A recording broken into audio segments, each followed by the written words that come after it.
This is Bloomberg Businessweek. Insight from the reporters and editors who bring you America's most trusted business magazine, plus global business, finance, and tech news as it happens. Bloomberg Businessweek with Carol Massar and Tim Stenovec on Bloomberg Radio. Welcome to the weekend edition of Bloomberg Businessweek. I'm Matt Miller, filling in for Carol and Tim. They spent the week in LA at Bloomberg Screentime. The event brought together celebrities, entrepreneurs, and media executives in the heart of Hollywood to discuss the future of entertainment. And today, we're going to bring you some of the most influential conversations from the gathering. Coming up this hour, how Netflix stays ahead of the competition with its slate of new programming. We'll hear from the company's chief content officer. Plus, how artificial intelligence plays into 21st century entertainment. We'll speak to the co-creator of South Park about using big tech on the small screen. But first, let's talk about the future of TV from one of the biggest names in the industry. NBC was founded in 1926, making it one of the oldest entertainment broadcasters in the world. As competition increased in the media landscape, Comcast acquired NBC Universal more than a decade ago. And now, the network is fresh off a successful Summer Olympics and a new deal with the NBA. So what better time to hear from Brian Roberts? He's chairman and CEO of Comcast NBC Universal, and sat down with Lucas Shaw from the Bloomberg Screentime event in Los Angeles. You seem to be investing more in media and entertainment at a time where there's a lot of anxiety and uncertainty about it. Why does it make sense for Comcast to be in the entertainment business? And what do you see that's sort of bright about the future that maybe others don't agree with? Well, I think a broad statement like that, Larry Ellison just chose to get in. You're sponsored by AWS. There's, a complete change of who's enthusiastic and what do they bring to the party. And maybe some of those folks felt it was time to exit. We're pretty excited about the company we've got. We have, in the media part of the business, studios growing great. We have in Peacock a strategy, I'm sure we'll get into it a little more, that is a growth business for us. And we've also selling our Hulu stake. So we actually will have, very little money net in streaming in terms of losses versus profits. Each company's different. Then we also have a broadband, the majority of the company that my dad started, Comcast Cable, now really a broadband connectivity business, Wi-Fi. If you were to go back 10 years and you said, let's design with your perfect knowledge of what the world looks like today, what would be a cool company? You would say, well, I'd like to connect everybody to what we're doing, whether it's in streaming or whether it's in AI or whether it's going to be in, whatever comes next, Zoom calls, working from home. And we have the nation's most connected broadband customers. We have a converged service with wireless and broadband in more homes than AT&T, Verizon, T-Mobile combined. And a lot of that content, 100 million people every quarter coming to watch Today's Show, Tonight's Show, SNL, which is fabulous as always this year. And I don't know how Lorne Michaels can do it every time, but this being such an important year, what a great first two shows. And then film and television and the stories we have. And then, of course, sports. And I'm sure we'll talk a little about that as well. So I think we have a pretty great company. And I'm more excited. This will be our 60th year. My dad founded it. This will be, and last year was the most profitable year and the best year in the company's history. And, we're about to do earnings. Everything. We're going to have a great year this year by all the analyst accounts, and maybe even the best year in the company's history are right there. And so why would you not be excited? You brought up Peacock. I'm curious, how long until Peacock is really a profitable and sustainable business on its own? Well, first of all, we don't look at it as on its own. So I'm not going to duck your question completely, but that's not how we're running the business. We're running it as part of the media business. So take the Olympics. 87% of the viewing was on NBC or one of our cable channels. 13% was on Peacock. But together, we presented to the consumer all those choices. Every event, every athlete, every country, Mike Tirico doing 2 primetime shows in a heroic fashion, hard to... We have the stats here. NBC Universal had the most viewership of any company, TV viewership at any company in August because of the Olympics. We did it for 17 straight days. It's so hard to keep America's viewers' attention for more than 2 hours, let alone 17 days. So that was a whole company effort. And so to pick one part of the company and say, well, how's that part doing? Well, if your goal is to just be Netflix, that's a really important question. If your goal is to have a media company that, particularly in the United States, which is where most of our emphasis is to deliver sports to, I think of, Bloomberg didn't have a print business, but I was chatting with some friends from the Wall Street Journal, and they had to go from a, quote, dying print business to a growing digital business. And New York Times had to do the same. And there's some people that didn't make it. USA Today may not quite get there. Philadelphia Inquirer, regional papers, tough business.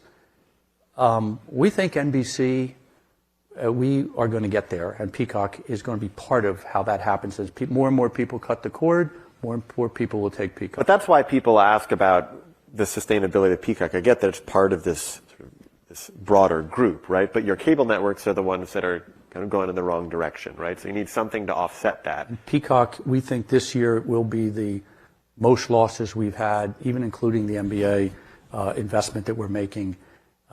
We're already improved. That's what last quarter showed. The NBA won't hurt profitability going forward. Well, it might theoretically in the short run, but in the long run, we're super excited and think that it's factored into what we need to spend and what we'll monetize. If you go back, we had all our content on Hulu.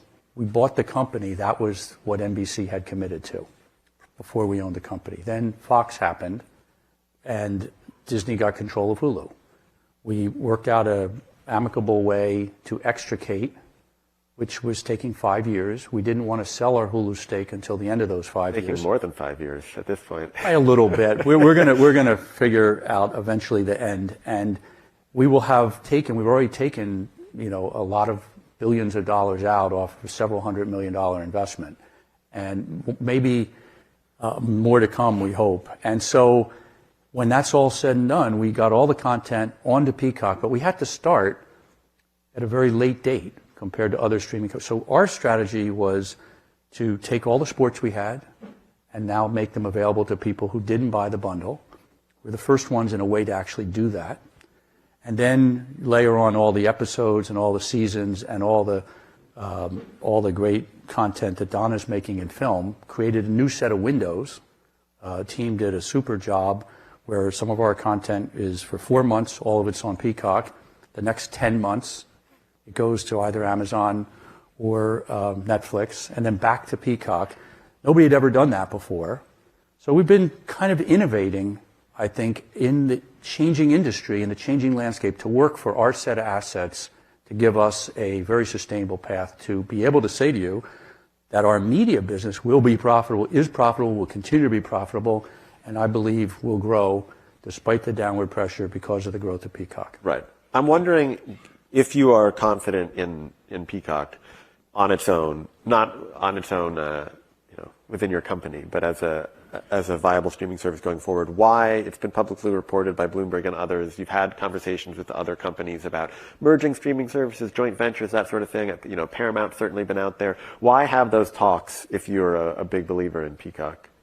Well, there's always, just because you reported at Bloomberg, I'm not going to say it's accurate. But of course, if it's Bloomberg, it must be accurate. So therefore... well, you referenced the Journal. They also reported. I feel like if both Bloomberg and the Journal are reporting something, odds are it's accurate. Absolutely. So, and throw NBC News in there too. So, in all seriousness, obviously people are going to say, here's a changing landscape. What can I do that would advance myself? So conversations are always going to happen. They happen in all businesses all the time. I think it's a tough thing to actually get executed because I'm a believer, coming from where I started my career in cable. My first job was selling HBO door to door, one of the first jobs. And we had a lot of channels. When John Malone said we're going to go to 500 channels, it kind of got laughed about. And then the internet, of course, went to infinity. So the notion that we'd have 10 streaming services doesn't intimidate me whatsoever. The technology for the consumer is the question. Can I bounce from show to show? I'm not too hard to get from Netflix to Peacock to Apple If you believe that's how it's going to be, then that's an issue. I'm coming from a world that we went from 3 channels when my dad started to 500 channels, and we had no problem doing that. And the consumer got used to it.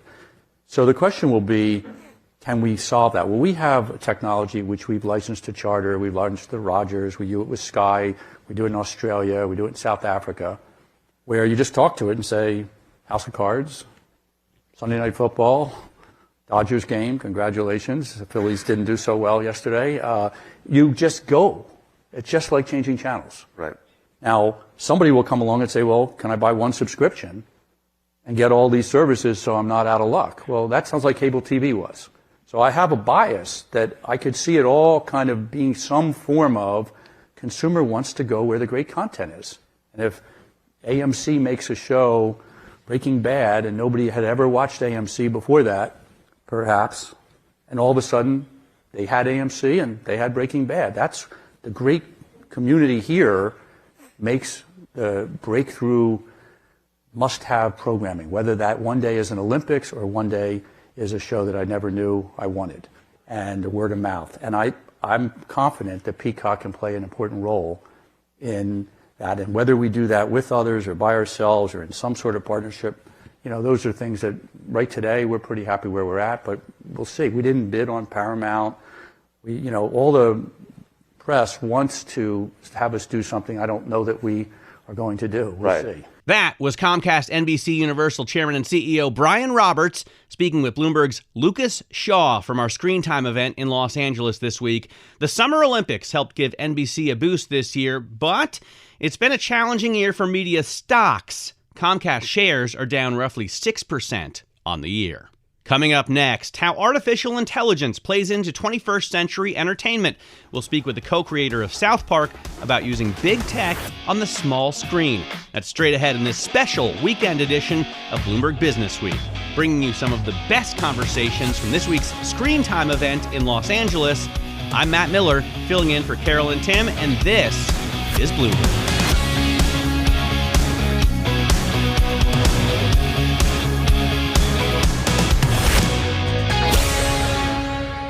Everything you love about Bloomberg Radio is now inside your car. Download the Bloomberg Business app featuring Apple CarPlay and Android Auto, free in the Apple App Store or on Google Play. This is Bloomberg Businessweek with Carol Massar and Tim Stenovec on Bloomberg Radio. You're listening to the weekend edition of Bloomberg Businessweek. I'm Matt Miller, filling in for Carol and Tim, who spent the week in Los Angeles at Bloomberg Screentime.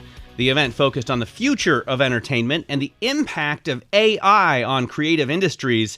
And today we're bringing you some of our conversations from the gathering. Up next, we speak to the co-creator of one of the longest-running shows on television.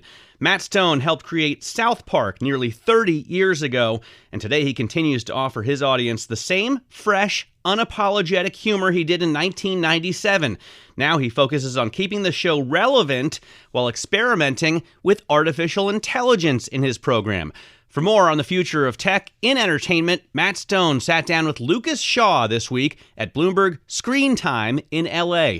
Let's hear some of that conversation now. Is there an end in sight for the show, or have you guys just reached a point where you're like, we're just going to keep doing it, and at a certain point maybe we'll get tired of it, but for now I think we're going to... No, we don't have an end in sight. And actually, and I'll say, honestly, it's because it's still such an awesome sandbox. Yeah. We're working on a movie right now, a live action movie. When we get back to South Park, it's going to be like, oh, right, here we go. Like, I can't wait to see, hang out with those characters again, to be cheesy about it. Like, we love doing South Park. And then I think we will last long enough to reach the singularity and pass it off to our AI. Do you ever, because I believe you have a relatively friendly relationship with the Simpsons people, right?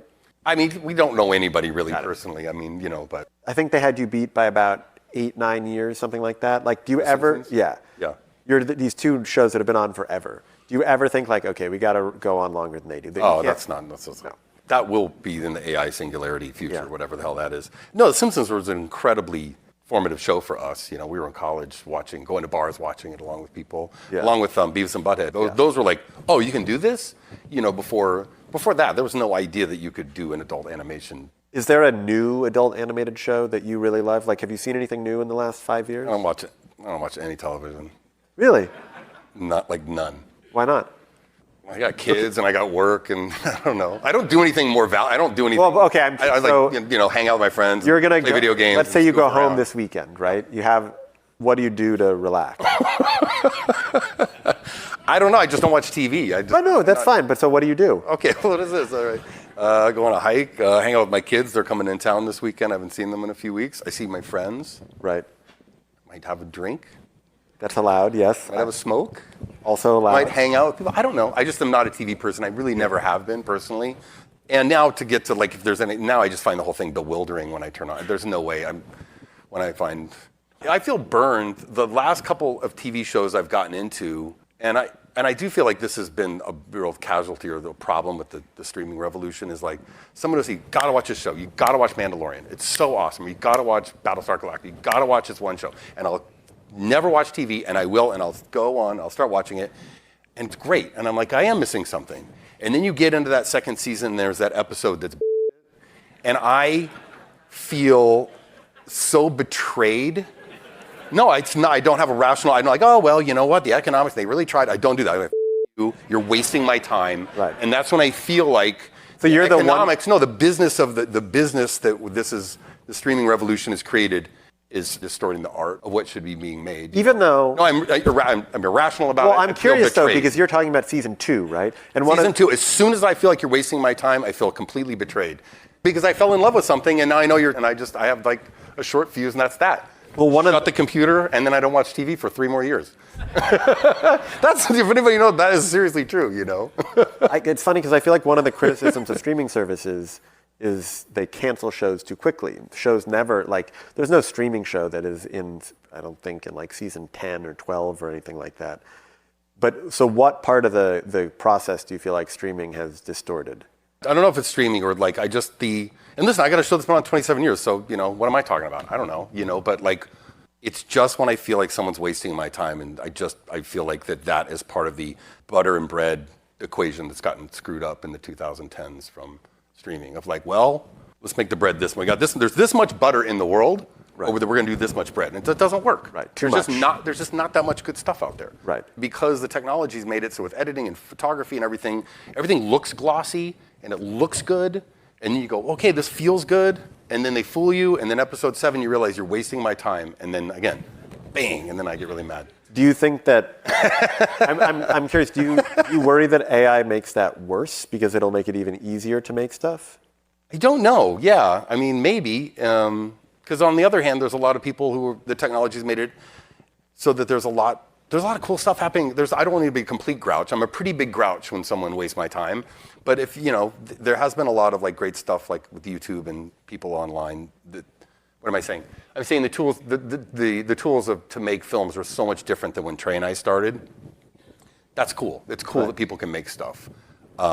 Like, how much does this is maybe going in the other direction of what Yeah. you were just saying. Like, how much does the average episode of South Park cost now versus when you started? Oh, like a zillion times more. Yeah, because Trey and I make so much. Yeah. You know what I mean? You know what I mean?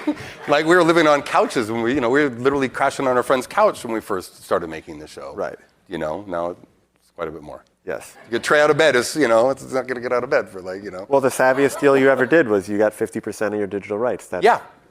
No, that was a good idea. And so that turned out to be a good idea. The company where you've been home for, since the start of South Park's Paramount, obviously had a rather bumpy year. Yeah. What were you guys thinking during the sale process? Are you like reading the stories that my colleagues and peers and I are writing? Are you talking to people? Like, what is? Oh. No. Of course. We.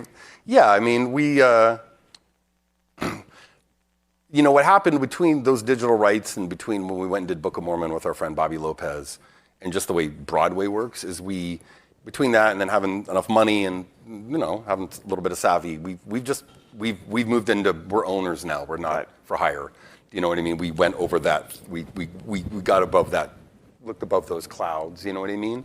So we really, in a way, were fortified to be okay with whoever is going to buy Paramount. If someone's going to buy Paramount and slice it up, great. If someone's going to buy Paramount, we'll buy South Park back from them. Like, we're ready to do whatever. That said, I'm pretty excited about the David Ellison and. Why is that? You know, I mean, just we've met a couple of times. I mean, this is just comes from, like, I think. Did you meet before this or as a result of this? We met once or twice before, and then we've met once or twice since the whole thing. And you know, the grouch and me, like, you know, he seems like someone who genuinely. The kid of a tech billionaire does feel like someone you would make fun of on the show, I have to say. not this one. Yeah. No, but he seems like a guy who genuinely is. He's not in. We've lived at a Paramount, and I actually like the current people who work at Paramount that we work with. I really like. Right. But it's been a bumpy ride through the. Yeah. Well, you had the Philippe Damon era. Yeah. Was, Phil Dowman. Phil Dowman. The Phil Dowman era, where it's quarter to quarter and just milk this thing for what it is every quarter. I don't think that's what David wants to do. He seems like a person who's dedicated, and the team's dedicated to a long-term vision, and that's what you have to do. These projects just take a long time, and the quality over quantity that I think he really believes in lines up with what Trey and I are into. Right. We don't do a lot. We hope that what we do is not a waste of anybody's time. And if it is, okay, we tried. Do you know what I mean? But we didn't deliberately go out to go, hey.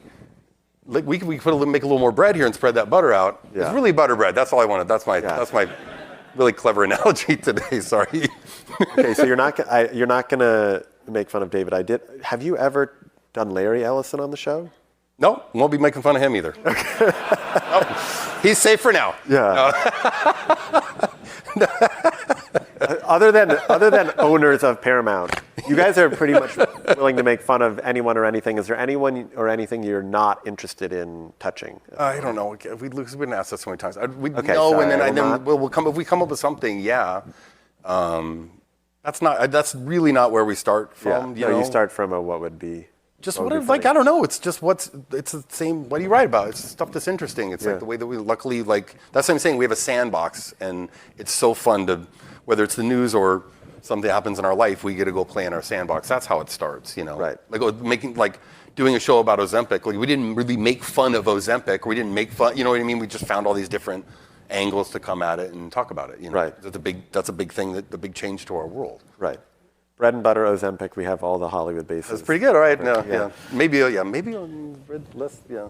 Hollywood needs a little Ozempic to get them. Did you? I'm curious. At any point during the sale process, did you guys think about trying to buy South Park back? I feel like there were, because Viacom or Paramount, they looked into selling BET, looked into selling Showtime. I assume that we thought about it. Like, you could have just said, "We'll buy Comedy Central from you." We thought about it. You know, I'm not saying, we thought about buying, like, I'm going to write a check. We thought about just doing a press release, like, some sort of like, hey, we're going to make an offer, just to be kind of dicks about the whole thing. Right. But like you and a few of the other people who bid on the company but didn't really bid on the company. Yeah, no, we would just bid on South Park, and we went through that scenario. But ultimately, like, that's not. I don't know. As I said, I'm excited about Paramount remaining intact. I have a little, romanticism about Hollywood still, because I'm from the before time. From when we came to Hollywood, it was still Hollywood, Now it's like tech's all come down here and everything's disorienting, and I don't know what a studio is anymore and what distribution is anymore. But the idea that there's a lot and the people go to work on the lot, and it looks like a back lot, and there's a guy in the corner, smoking a cigar, and he's rich, and that's what you want. I like that. Yeah. Yeah. That's good. Compared to the tech, compared to Northern California and tech guys, yeah, I like that. You know what I mean? Like, I've been lucky enough in my life to get to know kind of like tech people, and I live in New York now, I know Wall Street people, and Hollywood, and I'm just totally proud to be part of the Hollywood community. God, I want to replay that to 25-year-old Matt and see what he has to I know, that's what I'm saying, after living through all this stuff, like, like, I'm not like and is that because Hollywood is like the most stand-up place of all these industries, man. You know what I mean? Is that because you are an artist and so you feel sort of a kinship with other people in that community? Or do you Probably, yeah. It's just at this point now, it's like, what am I going to do? You know, it's like not being a Lakers fan after living here for so long. Like a bit of it's that.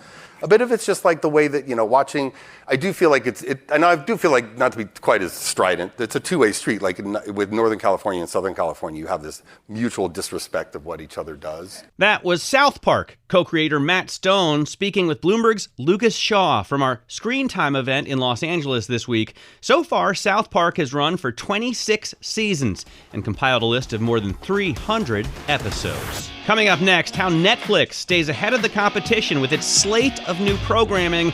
We'll hear from the company's chief content officer. That's straight ahead on this special edition of Bloomberg Businessweek, bringing you conversations from this week's Screentime event in Los Angeles. I'm Matt Miller, filling in for Carol and Tim, and this is Bloomberg.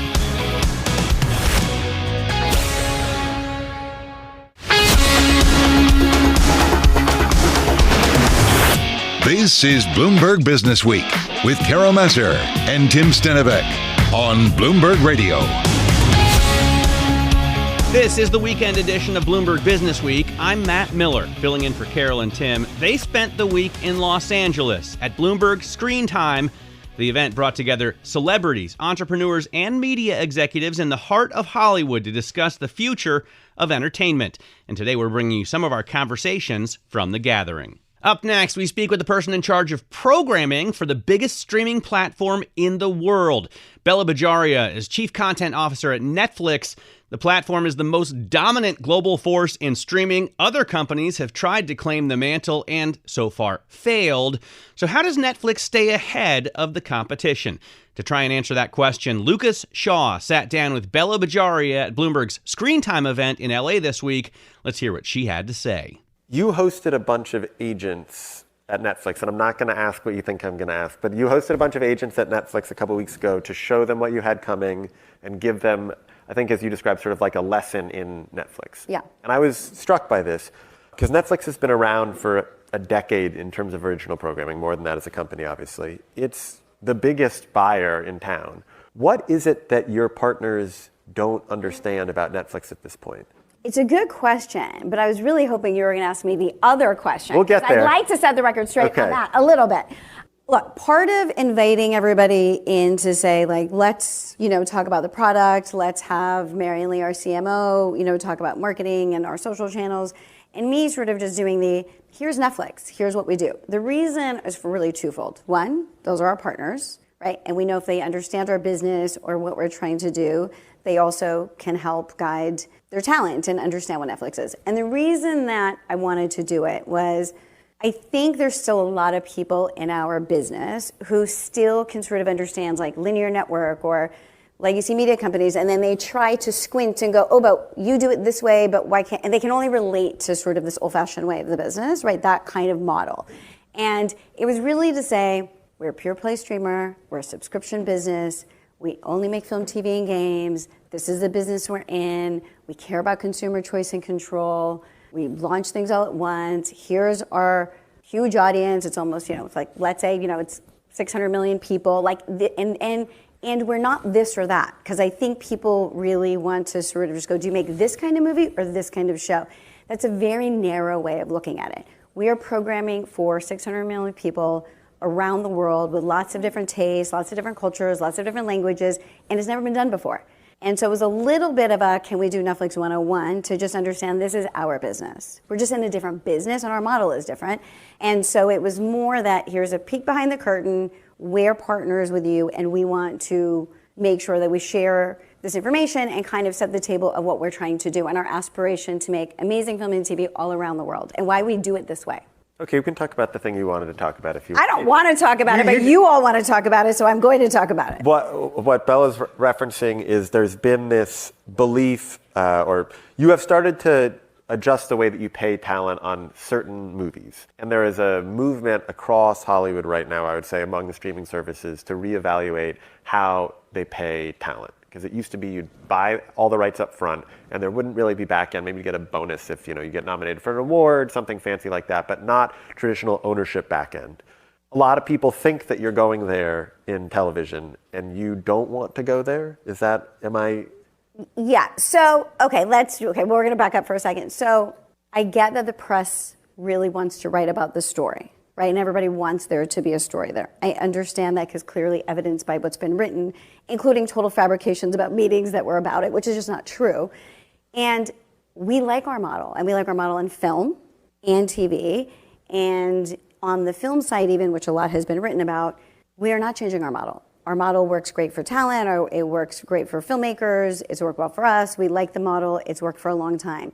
So we are not changing our compensation model. There have been a few bespoke deals on a couple of movies that some talent was interested in the opportunity of like, we'll take some risk, but we're going to share more upside. And they were interested in that. But just to set the record straight, I can count those. I can't even say handful because I can count them on a hand, but I can actually count them on 2 fingers. So it's a very tiny thing that has blown up to this story of we're changing our business model. We're not. But in TV, we have not done one of those deals. So that's just not true. Don't you think that some of that has to do with the fact that Netflix says we're not going to do X, and then they eventually do it, right? There's like something, you weren't going to do advertising, then you do. All these, that you weren't going to do password, you were allowed password sharing, then you don't. And so people assume that this is a sign of, it's another one of those where you're saying no, but. So I think what's interesting about that is, you said you wouldn't do advertising, and now you're doing. What I always find fascinating about that is, isn't that amazing that we actually would say something, we learn, the business evolves, the business grows, we understand the business, and we change. We don't say rigid we said this publicly, so we're not going to go back on something. I love, by the way, that, Reed was here during that time, but as a company, we'd say, we thought we weren't going to do this, and now the business has evolved, we understand more, there's all of this change, and then we're willing to change. We're willing to pivot and grow and evolve and innovate, instead of saying, this has always been done, and we can never change it, or we've said it publicly, so we won't do it. So what I love, actually, about the company is that we will sort of change, and we will innovate, and we will say those things. And we will sort of just go, okay, maybe we were wrong then, or the business, that was the right decision then, and now this is the right decision now. I think that's like an amazing thing. That's what makes a very dynamic company, to do, let's make local language, film and TV all around the world. Has never been done before. We sort of did it. So I actually love that part, that we will publicly go, okay, we've learned more, the business has changed, so we're gonna change. Maybe that's the reason everybody wants to write press stories that are not accurate. Maybe. You tell me. Maybe that's why everybody wants to talk about it. But I'm just saying, just so everybody is clear, there's been one title, really, maybe two. Two is not even official, actually, that we've ever done. And if you look at all the movies that Dan Lin has greenlit, which is quite a bit, it's been happened. So I just think there's just no story there, and I know it's such a bummer for some of your friends and colleagues because they want to write about it. I know. I'm curious. Okay. I'm sorry. What you brought up Dan and movies, which I feel like has gotten a lot of attention this year. You come from the world of TV. For $80 million, you can make 8 episodes of a TV show. You can make a movie. I feel like for Netflix, a TV show is generally more economical than a movie. Why are you guys still in the movie business? Like, what is the value that Netflix gets from original movies? I think that's too narrow of a way to look at it, because it's not about like economical. It's members all around the world love movies and love TV shows and love nonfiction and love docs, right? And love some of these live events we do. So we are pleasing and making all of those things with a great variety of what we do. And people love movies. We love movies, and people love movies. And so I think looking at like cost in that way is sort of the wrong way to look at the business. I really look at it as, we know people love movies, and so we should make lots of movies. And Dan's, which I am excited about, sort of Dan, coming in, he's really thoughtful about the quality. He's really been thoughtful about, there's lots of different kinds of genres, right, of movies that we know audiences love, and really trying to be able to like program for all of those. And then if you take that, and then we have, pay one deals, and then the acquisitions where we just acquired, Amelia Perez and Maria Callas, and movies that we're also excited about if you look at the entire slate.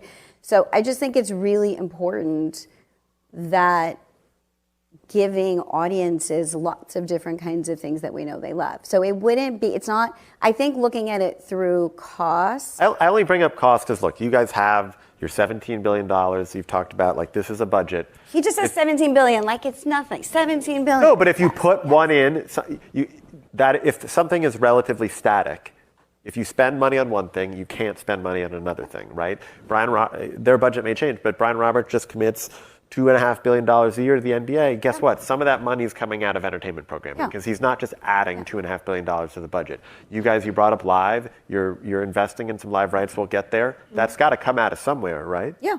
And that was sort of the trade-off to make. But I'd say we make film and TV, right? I mean, that is sort of, film is a very important part of entertainment. And so it's not like that, like, oh, let's make one less film. We just know that we want great films and we want an amazing slate of films of all different kinds. And we know there's lots of different genres.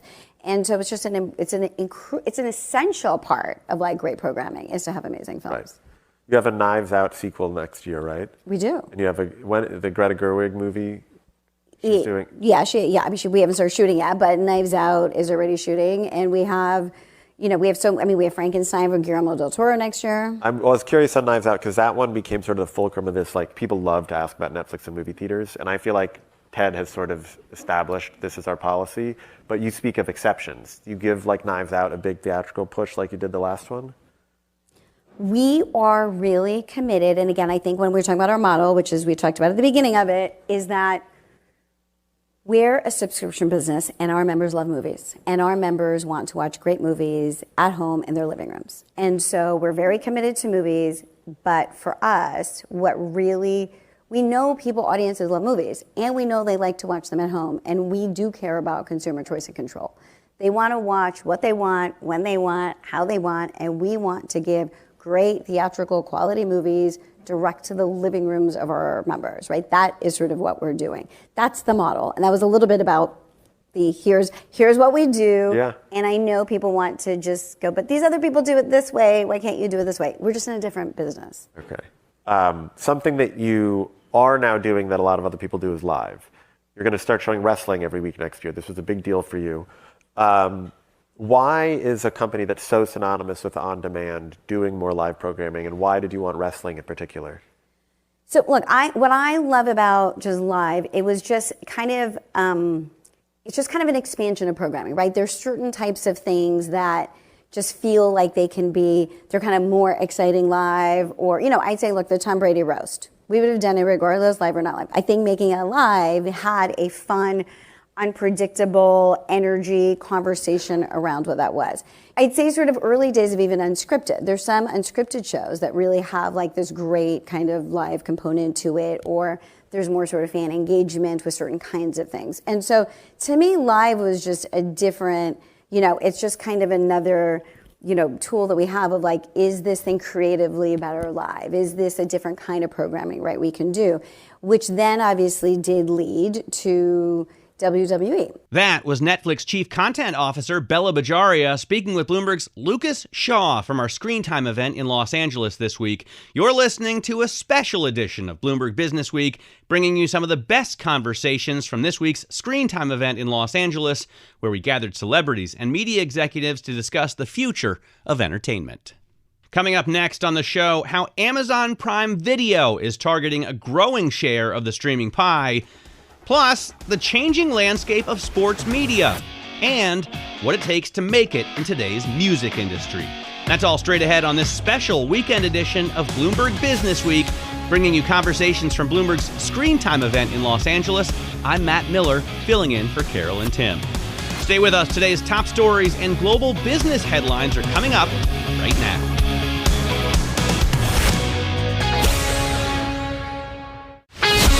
This is Bloomberg Businessweek, insight from the reporters and editors who bring you America's most trusted business magazine, plus global business, finance, and tech news as it happens. Bloomberg Businessweek with Carol Massar and Tim Stenovec on Bloomberg Radio.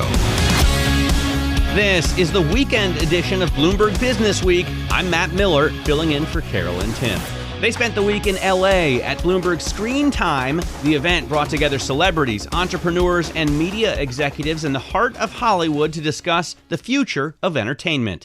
And today we're going to bring you some of the most influential conversations from the gathering. Coming up this hour, we'll tell you about the changing landscape of sports media, plus what it takes to make it in today's music industry. But first, a look at how Amazon Prime Video is targeting a growing share of the streaming pie. Mike Hopkins heads up Amazon Prime Video and Amazon MGM Studios. After a hefty dose of investment, Amazon now holds a top spot among global market streamers. Now, its focus is on grabbing more hit shows, live sports content, and expanding in emerging markets. Hopkins joined Bloomberg's Carolyn Hyde at the Bloomberg Screentime event in LA to share his vision for Amazon's future streaming plans.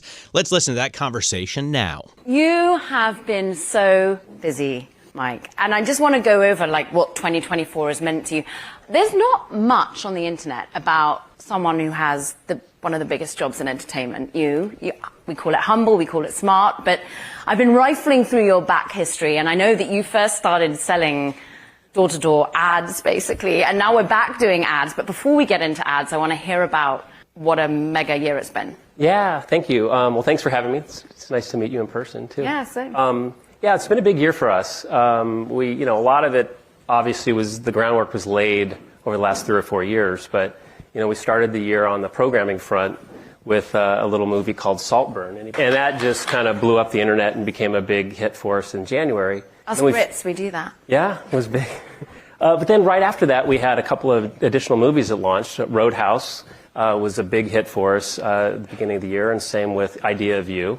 And then we had Fallout, became a big global franchise for us. Boys Season 4 was amazing. And obviously we just had Lord of the Rings, Rings of Power finale last week. So it's been. And you're watching all of this yourself? Oh, every minute, multiple times. But so on the programming front, Jen Salke and her team have really started to hit a cadence of hits that we're really proud of and excited about. And what's coming in the future, I'm even more excited about. Let's dig in a little bit on the advertising side of things, and indeed, sort of, obviously people are coming to you for the content. What have you learned in those 9 months? It was January the 29th when you first turned it on. Yeah. How many of us are paying to not get ads? Yeah. Well, we don't disclose those numbers publicly, but quite honestly, not as many as you would think. The advertising load is very light because of the way we offered advertising on Prime. And so far, we've been happy both on the customer side because we've not seen the levels of churn or cancellations that some might have thought. On the advertiser side, it's been really exciting to see the response from advertisers. We just finished our first upfront a couple months ago, and we exceeded our expectations there, and we're just excited to see what happens in the future here. Can you increase prices on the ads? Well, we like the CPMs we got. I think we held price pretty well. I think when you put this amount of inventory into the ad market, it annoys some competitors. It's going to put some pressure on pricing, but we're happy with where we ended up. Okay. And what, therefore, about third-party platforms as well? I mean, we're starting to see that with Netflix offering it to Google or some of the inventory. Would you go there? Well, we have our own DSP, the Amazon DSP, and our ads team is building that network out pretty aggressively right now. We have third-party supply that Paul Kotis, who runs ad sales for us, he's got obviously our stores inventory, as we call it, on Amazon.com, and a variety of media and entertainment properties as well. I know you don't disclose numbers, but Bloomberg Intelligence, just to give them a little nod, they thought that $2 billion could be your run rate for ads for 2024, could run up to $5 billion for 2025. Are they sort of ballpark? We'll see. Okay. But then let's talk a little bit about what you offer, because I'm trying to get our head round. You offer advertising because the content is so great, but the content isn't just your own originals. It's not just movies that we've talked about, but it's also, the sports we'll dig into, and partnerships, partner channels. Yeah. Why bring in other partner channels? Yeah. What's in it for them? Yeah, well, so what we've tried to become over the last 4 or 5 years is, a first-stop entertainment hub for consumers around the world. What I mean by that is not only do we have the Prime content that we talked about at the top, including Thursday Night Football, the NBA coming next year, NASCAR, but around the world we also have Champions League throughout Europe and a variety of sports as well. So we've got our Prime programming, but we also offer the world's largest TVOD store, rent and buy movies and TV shows in the world. And then on top of that, we have over 100 partner streaming services that you can subscribe to right inside of our application. And what we found is consumers, if you think about the number of apps and subscriptions you have, it's kind of hard to keep track of it all. You're not sure exactly where that show or movie might be. And so what we've noticed is people realize they can subscribe to Max or Paramount Plus or League Pass or Crunchyroll, et cetera, inside of Prime Video We see a lot more engagement. We are able to get subscribers for those businesses at a real attractive rate. And it's an exciting part of our business. In fact, we're going to announce that we are adding Apple TV Plus to our Prime Video channels propositions in the not-too-distant future. And Why Apple TV Plus? Well, they have great programming, and we've had a good partnership with Apple on a number of fronts. But our companies do a lot of business together, and I want to thank Eddie Q, who I know isn't here tonight, but he and his team have done a great job with this deal, and we're excited to get it going. What's in it for Apple? What we offer channel partners is hundreds of millions of subscribers around the world that have access to their channel. Hundreds of millions. 200 million? There's another number we don't talk a lot about, but probably easily find information about me than our number of subscribers online. Yes. You were hard enough. Having this engagement around the world with Prime members accessing Prime Video is a real great platform for other partners to be able to reach them, easy access to the subscriber base, one-stop shop, easy navigation, one click, subscription right in one app. And I think that's what's attracting partners. How does that negotiation start? Who picked up the phone to who first? Oh, gosh. We've been talking for a while. It took a while, but we're happy we're here. You wooed them? Were they easy to coax? Well, what we've really spent a lot of time doing is figuring out how do we make it easy to be a partner. We have leadership principles at Amazon. One of them is customer obsession. How many of them are now? Oh, there's 14? 12 or 14.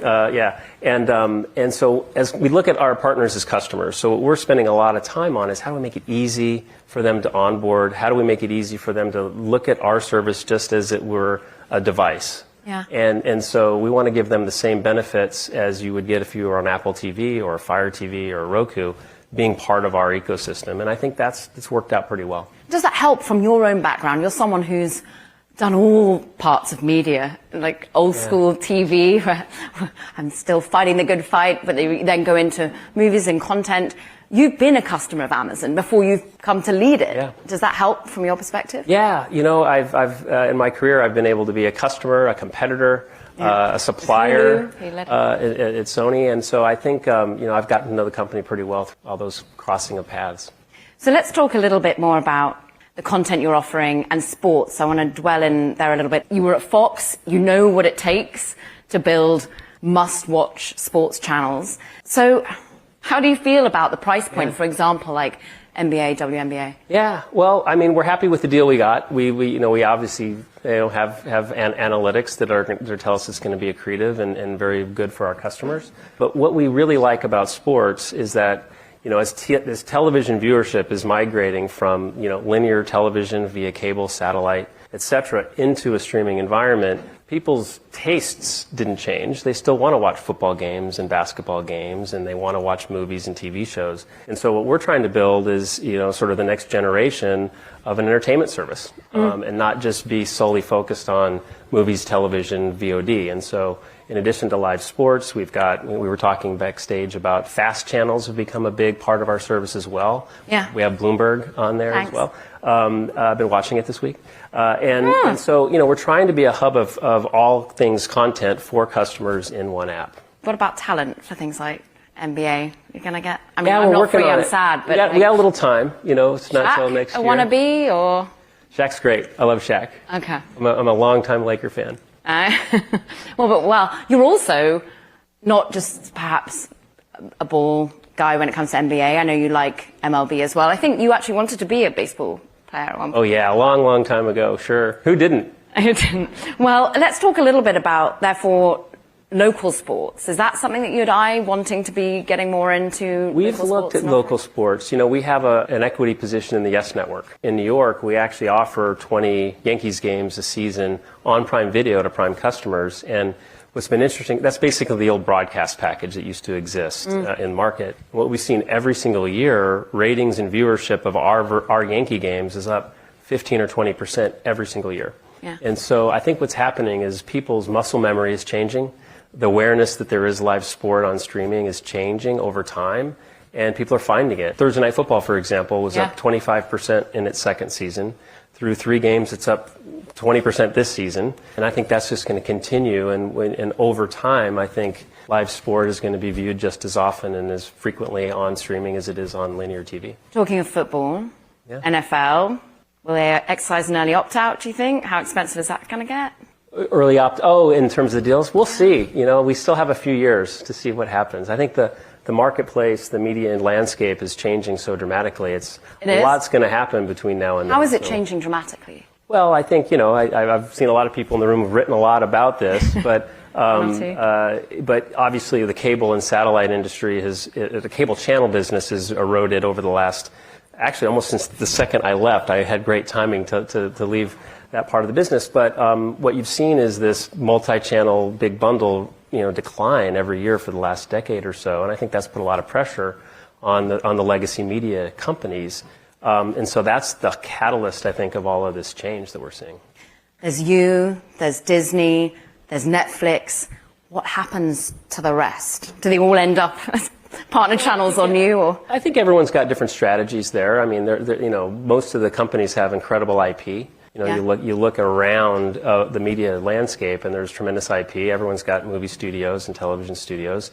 I think folks are just going to have to pick their strategy and go aggressively after it, understanding that the legacy cable business is on a decline, and it's probably not going back the other way. So how do you deal with that, I think, is a question for each of those companies. That was Mike Hopkins, head of Amazon Prime Video and Amazon MGM Studios. When it comes to Amazon stock, shares have seen solid gains, with a year-to-date increase of roughly 23%, slightly outpacing the 21% gain for the S&P 500. Coming up next, we hear about what it takes to make it in today's music industry, from the man with ties to the success of Taylor Swift and Justin Bieber.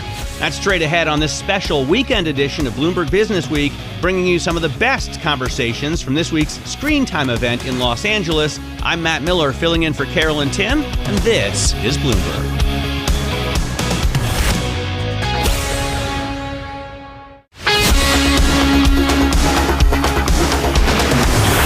This is Bloomberg Businessweek with Carol Massar and Tim Stenovec on Bloomberg Radio.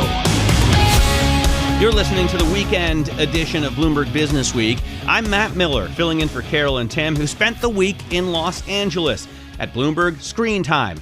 The event focused on the future of entertainment and the impact of AI on creative industries. And today we're bringing you some of our conversations from the gathering. Up next, we hear about the future of the music industry from a person with close ties to Taylor Swift and Justin Bieber. Scooter Braun is known for managing high-profile artists and launching successful music careers.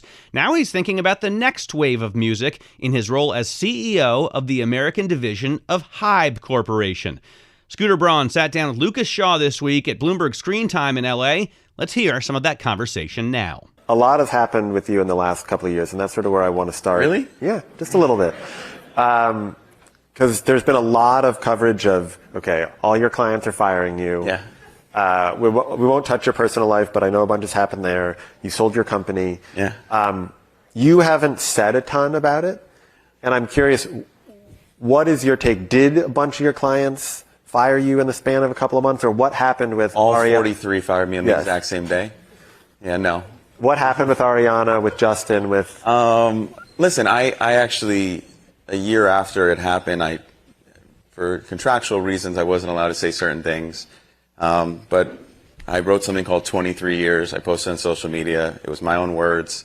And I kind of explained why I made a decision to not manage musicians after 23 years.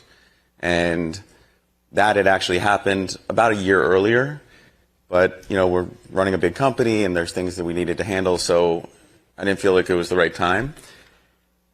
And simply, 23 years of my life, from 19 years old to into my 40s, I only knew being a music manager. 24/7, 7 days a week, every vacation, every holiday, I was on call. And I wasn't on call to one big artist, I was on call to a lot of big artists. And for a large part of my life, I really loved it. But then I had 3 kids, and I went through a divorce. And anyone who's been through a divorce with children knows that is not an easy situation. And I really looked back at my life and realized that, you can point fingers in a divorce and say, oh, this happened, but you play a role in it. And that's why me and my ex-wife are partners with these 3 children. We put them first. And my role was I wasn't present. I was a manager 24/7. And even though I was home, I wasn't being there the way I should. And it led to a divorce. And I realized I might have lost the marriage. I wasn't going to lose my kids. and I decided that I wanted to step away from it and focus on other things. And now I have 3 of the best clients in the world, and that's my focus. But then, yeah, there was a lot of noise because no one actually thought you would want to step away from that. But how did you communicate that to the clients that you were working with? Well, one of them, I wrote about this, one of them approached me and said, hey, I think I want to try something new. And at first I was kind of hurt because we'd been through so much together. But then I realized I was already heading in this direction for the last couple of years anyway. And I think you make plans and then the universe kind of shows you what you need. And I realized it was actually a gift, and it wasn't about one client, it was about all. So I started picking up the phone and having the conversations, and some went well. Some took a couple more conversations. But I'm grateful for all those years. I lived a very unique life doing that. I was a part of the journeys of some of the most successful and incredibly talented people in the world. And now I get to root for them in a different capacity. How does the relationship, like, take someone like Bieber, you take him from nothing, you guys do the whole ride up together. Like, how does that relationship work now? Root for each other. I mean, you get to a point where you just say, we built this legacy alongside each other, and now he's a father. He has an opportunity to continue doing, the things he loves to do, and I'm going to be rooting for him for the rest of his career. So HYBE bought your company about 3 years ago. We had we had Bang here last year. A lot of people, I think, thought you would have left by now. So did our chairman. Why have you stuck around? And I guess, what are you doing now if you are not managing artists? Well, a couple of things. One, when Chairman Bang and I met, he's the chairman of HYBE, and he's a very unique individual. This is someone who was one of the biggest music producers in all of Asia, and at the height of his career in Asia, he came to the United States to have meetings with A&Rs and presidents of labels here to discuss his ideas. And one of these meetings, they had him wait in the lobby for 3 hours and then told him, I'm sorry, we have another meeting, and canceled on him. And instead of having an ego or getting upset, he goes, you know what, I'm going to go back home and I'm going to build this industry myself so that when I come back here, I don't need to ask for these meetings. And if you look at the groups, including BTS, that he was able to create and produce and develop and continually do so, he's actually brilliant. And I had admired his work for some time. He knew about the stuff I had done. And he reached out to me and said, can we have conversations? And the first 4 conversations, that's when the last one happened about the purchase. He said that in the East, we have conversations about what we're going to do. He goes, too many times when I talk to people in the West, they talk about just the transaction, just the deal, not what we're going to do. He goes, all 4 conversations we've had, we've talked about culture, we've talked about philosophy, we've talked about meditation, we've talked about music, we've talked about family. He goes, I want to do this with you, and no matter what we find, we'll go through it together. We signed up, and we did a 5-year deal. And the reason I'm still here, because you're right, and those deals usually vest out at a certain point, and my deal was pretty much up front. I gave my word. And I really enjoy him. I think he's a visionary, and I think your word should mean more than just the deal that you do on paper. And I told him I'd be there for 5 years, and I'm going to do that. And the exciting part is we've developed such a relationship that now we're talking about extending that and being there longer. And I'm looking forward to it. And is that being focused, like, are you, because you're the CEO of HYBE America, right? Mm-hmm. How much of your time are you spending on taking big Korean acts and bringing them here, or bringing them around the world? And how much of it are you spending on developing acts here that have nothing to do with Korea? It's about 50-50. And also, if you look at our strategy, we purchased QC, which is, the biggest independent hip-hop label in the country. We had Big Machine from Ithaca when we brought it over. So we're going to, go out and find other companies that make sense for us and other assets that make sense. We also launched HYBE 2.0, which allows us to create a distribution system for independent labels because of our distribution deal with Universal, a 10-year deal that puts us in a unique position. And then, you look at Weverse, which is our large platform for fan engagement, for superfans, which is the biggest in the world and the biggest in Asia. A lot of people don't realize this, but 30% of our revenue is actually from North America. So, now we've introduced Ariana Grande to that platform. We introduced Kid Laroi this week. You're starting to see a lot of, acts from the West joining, and it makes sense because you see acts from the East coming here and they're selling out arenas day one, and everyone's asking why, and it's because of that opportunity to talk directly to the fans on Weverse. Right. If you were starting a new company today, management, whatever, I know you don't want to manage anymore. Who is an artist out there, like, if you could just pick one and I'm going to build around you, who would you pick? I don't know, because I haven't really been in that space of, like, finding the next one. Well, but it doesn't have to be the next one. It can be a huge star now. Like, who is someone now where you look at them and they're already a star and you feel like their earnings over the next 20, 30 years or their potential of where they could go with their career is something that you want to be involved with? I'm going to give you the soundbite you're looking for because I just can't help myself. And the PR team's going to be like, what? I think the artist that's, is one that you should always bet on and is already a huge star, and you can always bet on because they want it all the time and they do what it takes to be, present and relative all the time, is Taylor Swift. I was actually not thinking you were going to say that, but it's an obvious answer. But I also love that what we're doing with our group Cat's Eye. I love Teddy Swims. I love great voices like that. I love like Benson Boone. I saw him perform the other day, and that was really impressive. Zach Bryan is doing incredible stuff.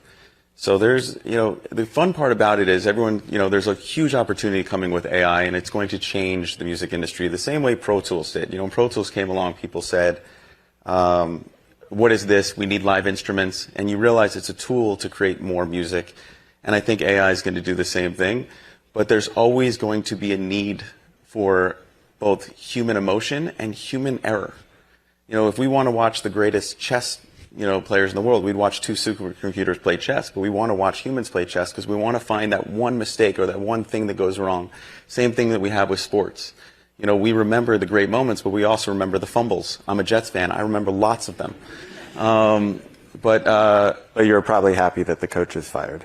No, I'm not happy until we win. And I've been waiting a long time.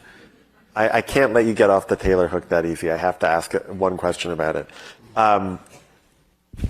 There was a documentary that came out about you and her this summer. I was unfortunately interviewed for it.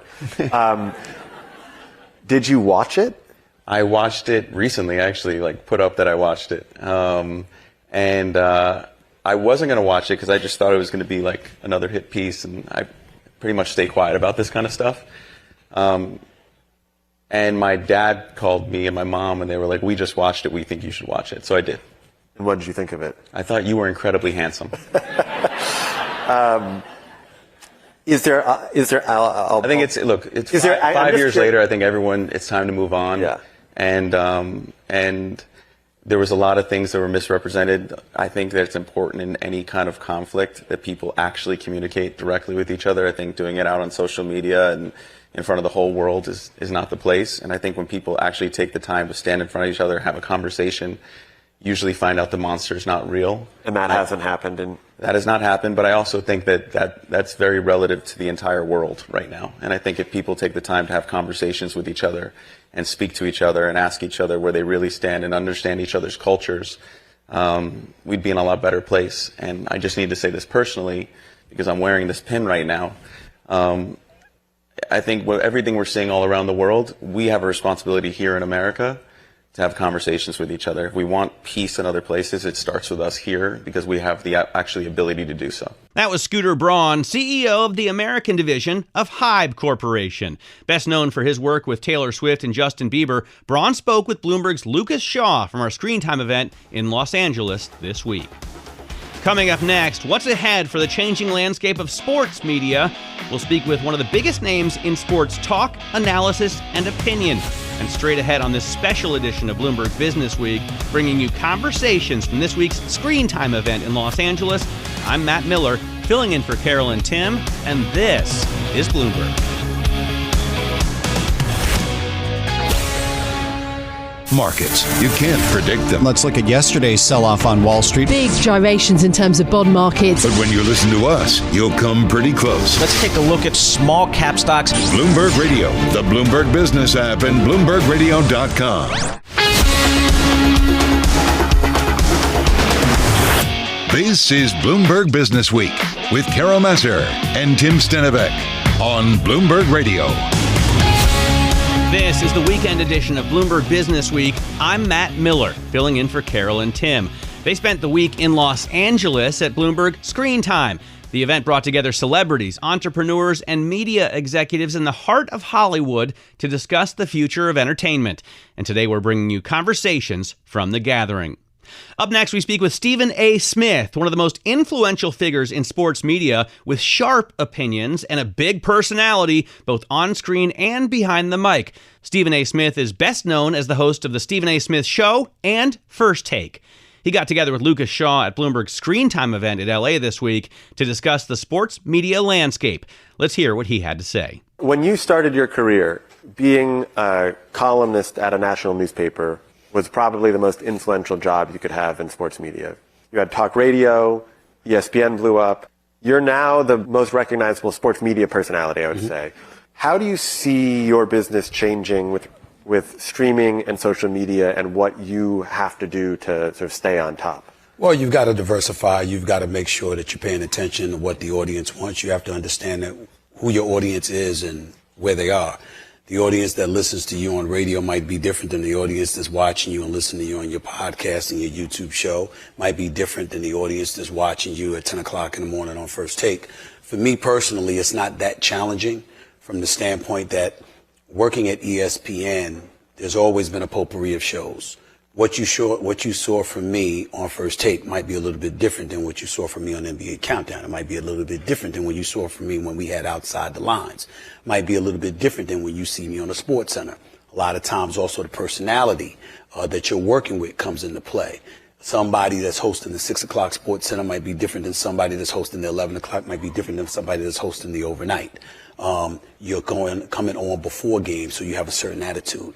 And then another show, you're coming on post game. So it's a different attitude because you saw a different, so you got some highlights. You saw a different level of excitement that you want to ingratiate yourself with and gravitate to. And so I've always been about the business of making sure that I was multifaceted in my presentation and my delivery, and just to make sure that I'm appealing to the audience and being mindful and cognizant of who actually is out there watching at a particular moment in time in the day or what have you, and what you need to do and what you need to deliver, because everybody's looking for something different. Yeah. Where do you think the most people watch you now? Is it on ESPN? Is it YouTube? Is it some other social network? Well, I would tell you, once upon a time, I would have easily said it's ESPN, and you can easily say that now because of the success of First Take. I mean, when you think about the audience, at 10 o'clock in the morning when people are at work or in school or whatever, we're averaging nearly 500,000 viewers live over video. I personally average over 2 billion views a year, so I know that. And then that's just with First Take. That doesn't take into account Sports Center and NBA Countdown. And then now that I've got my YouTube show, I've had it for about 18 months now. I've got about 877,000 subscribers. This month alone, I did over 18 million views. I've had over 2.2 million watched hours and stuff like that. And so you're looking at those numbers and you're saying, well, that's just 3 days a week. And that's me talking about pop culture and entertainment with the P. Diddy scandal or whatever. And, it's not me getting into sports as heavily. It's not even getting into politics as the election draws near, especially because there were times that I was talking about Trump. I was talking about Kamala Harris. I was on the air 8-9 months ago saying Joe Biden needed to step down. It just ain't there anymore. I was saying that. I didn't say it enjoyingly. I said, you certainly don't want to be denigrating the president of the United States or anything like that. But I saw what I saw. And so for me, talking to that audience, knowing that they're not familiar. At one time, they weren't familiar with that, but then those algorithms kick in. You talk about it enough, all of a sudden your name comes up, you make headlines, and then they attach you to those subject matters, and then before you know it, you have an even bigger audience that you never anticipated. And so I think the exciting part for me is the answer to that question is ESPN, but it was definitively and very quickly ESPN. And now you can say a year ago, and now I'm saying it's changing. Right. It's changing. They still watching me on ESPN, but the audience is growing on YouTube. Does ESPN get upset if you talk about politics? No. I mean, they did once upon a time.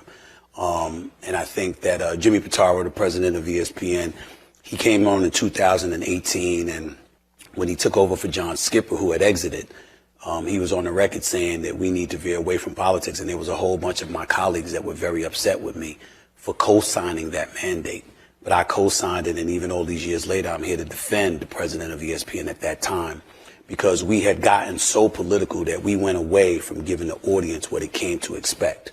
You're coming to expect sports, and then we felt it was perfectly okay to just get in the stuff that expanded beyond sports. You had the Colin Kaepernick protesting and kneeling. We saw the President Trump at the time hijack the narrative and turn it into some issue involving patriotism and all of this other stuff, when it really wasn't about that. It was about him getting back at owners who wouldn't let him become an owner in 2014 for the Buffalo Bills. And you saw all of this other stuff going on. And, you know, we got away from giving the audience what the audience came to see. And I'm a businessman, and my attitude is, what do the patrons want? What are their expectations? What did they come to see? And if you know what that is, and you sign your name on the dotted line, committing to giving the audience that, then you owe it to them to give them that. And when Jimmy Pitaro was making the declaration that we weren't doing that to the degree that we once did, he was absolutely right. But once we got back to doing what we do, sports, politics, and all of that stuff in between, social commentary and stuff, it intertwines with the world of sports. It's inescapable. And now we get that. But 6 years ago or so, they didn't get it like they do now. But I suppose there's a reason you're doing that on your own as opposed to on the airwaves. Well, again, because I'm a businessman and I'm thinking about the business of Stephen A. Smith. I'm not thinking about Stephen A. Smith, the employee. I'm thinking about Straight Shooter Productions, Straight Shooter Media, and the kind of aspirations that I have. That doesn't mean that I want to go away, that I want to stop doing sports, that I want to stop working for the people that I work for. But they are keenly aware of the fact that I have a strong desire to expand. You would see me on News Nation a week before the election night doing a town hall. You see me on CNN. You see me on Fox News. You've seen me being interviewed by political commentators and what have you. I like doing that. You've seen me talking about P. Diddy one minute, Will Smith, Chris Rock the next, and so on and so forth. I'm one of those guys that wherever the pulse of the people are at, what is on their mind and what they're most interested in, I like to be a part of that dialogue and a part of that conversation. And so when you come to me, graduating from an HBCU, Winston-Salem State, struggling the way that I did to get to where I am, climbing up the charts from the New York Daily News as a high school reporter to the Philadelphia Inquirer, working on TV, CNN, SSI, to Fox Sports, to ESPN, I bust my ass to get to where I am. And I don't want anyone telling me, we're pigeonholing you in this box and we have you in this corner and that's where you belong and that's where you'll stay. I'm not rolling like that. That's not who I am and that's not who I'm going to be. Okay, that's a good cue I want to read you a quote. You were profiled by GQ in 2019. Okay, in 2019. I don't remember, but I'll take your word for it. Yeah. Your former colleague Max Kellerman had a quote about you. Okay. Stephen A. is never going to be happy. That's why he's successful. When you're on the top, when you're on top, the reason you're there is because you are a chronically dissatisfied person. I think that's a bit excessive. I think that if you know me, if you know my inner circle, my family, my friends, my loved ones, I am a very happy man. I'm living a pretty good life. Seems like it. You know, working real hard. I work real hard because I love to work. I get that from my mama. God rest her soul. And I'm very proud of that. To me, I'm off when the job is done. I believe in excellence. I believe in doing the best that I possibly can do and exhausting every means necessary to be the best that I can be. But in the same breath, don't get it twisted. I know how to have a good time. And I have a good time quite often. It's just that, when people work with you, there's a level of intensity that I bring to the table. Nick Saban has one of my favorite quotes. Mediocre people don't like winners, and winners don't like mediocre people. And I listened to that and I nodded my head in affirmation, because you can work with people, and I'm certainly not talking about Max Kellerman here, but you can work with people, as I have in my career, and you run across people that they're fine with getting by.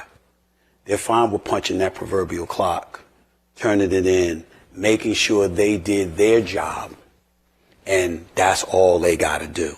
No, There's a result at the end. You know, we're in the ratings and revenue business. Are we winning? I don't care who I'm working for. This is one of the reasons that I believe that I'm one of the greatest people to work with, because I think about my partners just as much as I think about myself. Are we winning? If I'm winning, but you're losing, we're losing, because we have not achieved success for the both of us. Right. We know what the mandate is. And when you run across people that don't care about whether or not somebody else is winning, and all they're concerned about is the fact that they got theirs, they're very easy to spot. They're not difficult to locate. And when you have to work with them every day and you're committed to success, that's a very difficult proposition to partake of on each passing day. And I'm one of those people that I may not say much, but I want you to be uncomfortable with me. I want you to be uncomfortable around me. I want you to be around me and, you know, you want to get away from me as fast as you can. If you're mediocre and you satisfied with being mediocre and you don't give a damn and you don't care about the results, you don't care about winning, I want you uncomfortable. I really, really do. You know, people like the late, great Kobe Bryant, God rest his soul. You knew his mentality. Michael Jordan has been a friend of mine for years. You knew his mentality. I mean, these are people that were winners. And I believe in being a winner and exhausting yourself to do it. I'm curious, you made the comment about people who are out for themselves, and I'm going to preface it by saying that's not what I'm implicating for you here, but you're in the middle of negotiating a really big new contract, right? Okay. At the same time that ESPN is firing a bunch of people. Do you see how that might rub some people the wrong way? I can see that. I don't give a Let me tell you, let me answer that question why. That is one question. I'm not offended by the question, so I want to make sure you understand that. But that is a question that I'm not going to take from anybody.